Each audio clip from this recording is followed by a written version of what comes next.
Olá, estamos de volta com o programa Nosso Centro, uma realização da USE Distrital Tucuruvi. Se você tiver dúvidas, envie um e-mail para nós, tirando essa dúvida, tirando esse grilo da sua cuca aí. nossocentro@tvmundi.com.br. E vamos continuar com esse assunto, Edmar. Parece que o Fernando tem um assunto aí interessante. Fale do hipnotismo, que ele já entra com o caso, né? Então, a hipnose, como a gente estava falando, ela deriva do magnetismo, mas não considera a possibilidade de você poder transmitir a outra pessoa um fluido que não seja material, né? Material na matéria mais densa que nós aqui percebemos pelos sentidos. E ela tem uma força, um poder muito grande. E naquela época, em 1842, e também, posteriormente, né, era pré-espiritismo. Era 1842? Isso. 103 anos depois eu reencarnei. Isso. Foi publicado esse livro sobre neurohipnologia, né? E muitas experiências foram feitas nos hospitais, de tal forma que algumas pessoas conseguiam ser operadas, isso está lá transcrito em linguagem acadêmica, sem o uso da medicina, sem o uso da anestesia. Porque o éter, o clorofórmio e outros processos de anestesia não estavam desenvolvidos ainda, eles estavam desenvolvendo naquele momento. Aliás, a anestesia que a gente usa hoje não era nem sonho naquela época. Então, através da hipnose, conseguir induzir a pessoa a um estado onde ela não sentisse dor, onde ela pudesse ter uma rigidez do corpo, a fim de, por exemplo, eu tenho que fazer um corte no braço, não pode mexer o braço. Então, através da hipnose, eles conseguiam paralisar o braço, tirar a sensibilidade da dor, fazer o corte, fazer a operação e a pessoa despertava sem nem saber o que aconteceu. E os espíritos também podem fazer hipnose. Isso a ciência não estuda. Mas nós temos relatos de casos, através da literatura de André Luiz.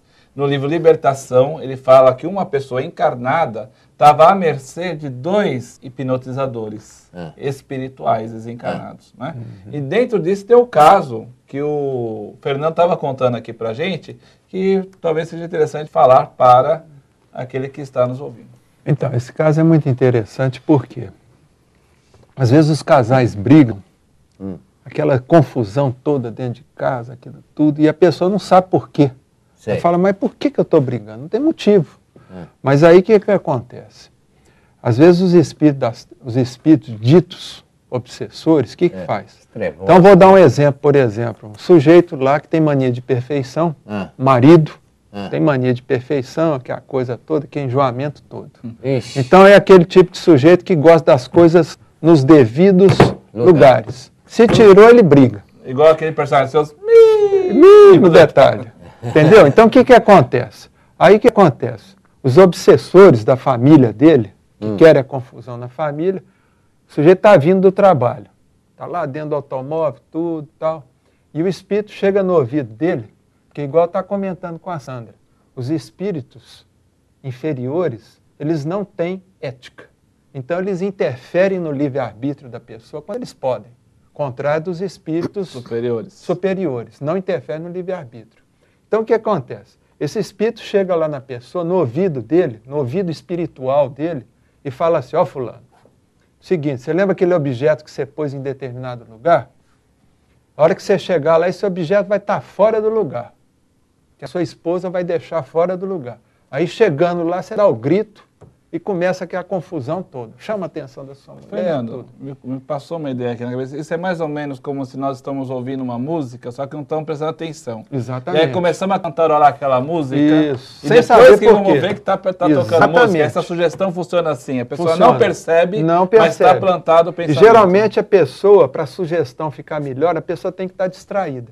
Porque quando você está distraído, por exemplo, no trânsito, o seu subconsciente ele está com uma aberturazinha. E é aí que o espírito obsessor entra. Ele entra. Então o que acontece? Aí ele fala aqui, igual o caso desse marido. Aí nesse momento, quer dizer, como ele está fora do corpo, ele já corre lá na esposa.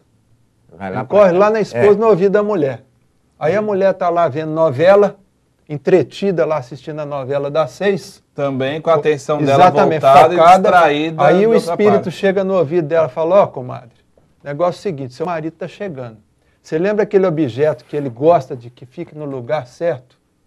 Você vai fazer o seguinte, você vai tirar e colocar no outro lugar. E pronto. É assim que eu quero. Aí a mulher lá entra no comercial da novela e sem saber por que ela pega o objeto... Muda de lugar. Muda de lugar. Aí passa 15 minutos, o maridão chega. Aí, aquele marido ignorante, chato... Chato de galocha. Cadê o negócio? Ah, mulher, pôs fora do lugar. Aí começa aquela confusão toda. Aí os espíritos começam a dar gargalhada.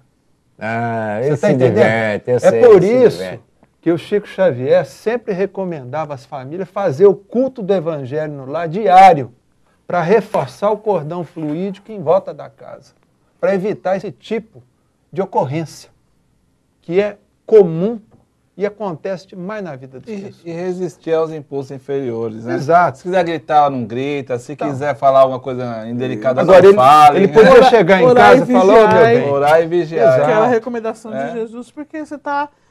Faz uma prece, estou chegando em casa. Olha, você já quebra aquele padrão que você veio. Eu aprendi, quando eu perco alguma coisa e vou procurar, se eu não estou achando, eu não procuro mais. Eu paro naquele momento. Que essa coisa, esse objeto, seja lá que foi esse livro, vai aparecer. E ele aparece depois. Com certeza. Porque isso é tudo uma trama. Não procuro uma trama mais, das trevas, entendeu? Para fazer confusão dentro da sua casa. Eu relaxo e deixo a vida seguir seu curso, que as coisas se encaixam. Ou então você faz igual, às vezes o menino lá faz igual eu aprendi quando era pequeno, chama o São Longuinho. São Longuinho. São Longuinho vai achar. Que é uma forma de você tirar sua atenção, você entrega para ele, né? E aí você quebra o padrão hipnótico. Exato. Quer dizer, aquela sugestão hipnótica, ela quebrou. Então é isso aí, né? Eu não sei se a gente deve continuar no outro programa. Não, quem se interessou, leia na Revista Espírita. De 1860. Essa revista Janeiro. Você não encontra nas bancas, não tem uma livraria próxima, mas se você procurar na internet, ela está disponibilizada, até pelo site da FEB, da Federação Espírita Brasileira, tem as revistas lá. É o ano de 1860, mês de janeiro. Fala coisas muito interessantes sobre hipnotismo, que não é praticado dentro dos centros espíritas. Fique bem claro, dentro do centro espírita não se aplica magnetismo e nem hipnotismo. Se aplica o passe espírita. Vamos responder algumas perguntas aqui, principalmente da Flávia, que não é a nossa Flavinha, mas é a Flávia Almeida de Aguiar, de Marília, lá da minha terra lá.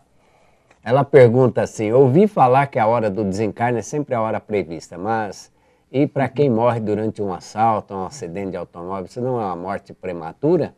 Quem responde? Posso responder. A Sandra? Posso responder.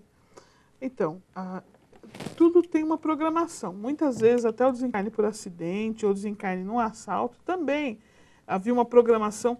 Não que houvesse uma programação para o mal, porque Deus nunca programa o mal, mas ele se utiliza do mal do homem para o bem muitas vezes. Agora, há casos de acidente, por exemplo, que acontecem por uma negligência do motorista, porque ele bebeu, porque ele ultrapassa a velocidade limite, porque ele acha que com ele nada vai acontecer. Neste caso, ele está, na verdade, antecipando a própria morte e é um suicídio involuntário. Há casos de assalto que a mesma situação, ele se expõe a um perigo, não um assalto, mas brinca com uma arma, etc., e acaba antecipando a morte, sem querer. Suicídio involuntário. Então, nós somos responsáveis por nossos atos. Aquilo que acontece sem querer, na verdade, sem querer, entre aspas. Havia uma programação para um desencarne e se aproveita, aproveitamento de uma situação. Agora, quando nós temos responsabilidade pelo ato, é diferente. Edmar, no caso de ser cremado e o espírito ainda não ter se desprendido do corpo, ele sofrerá pela causa da cremação, mesmo que tenha esperado 72 horas? É o Júlio de Santana de Tietê, lá terra do Cornélio Pires. Oi, Júlio de Santana.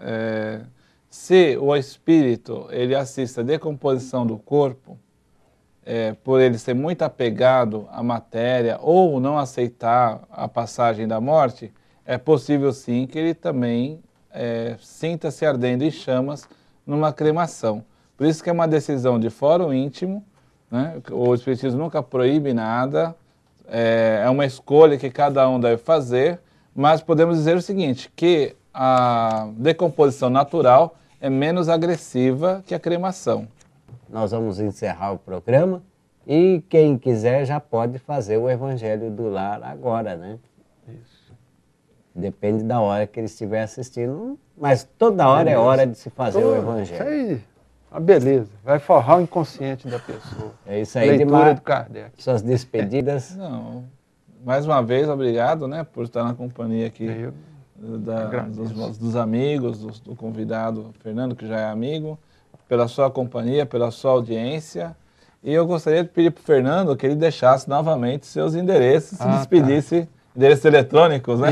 Isso. O meu site é www.harmoniacomflorais, tudo junto, .com. Harmonia com H ou sem H? Harmonia com H. Ainda é com H, né? Ainda é com H.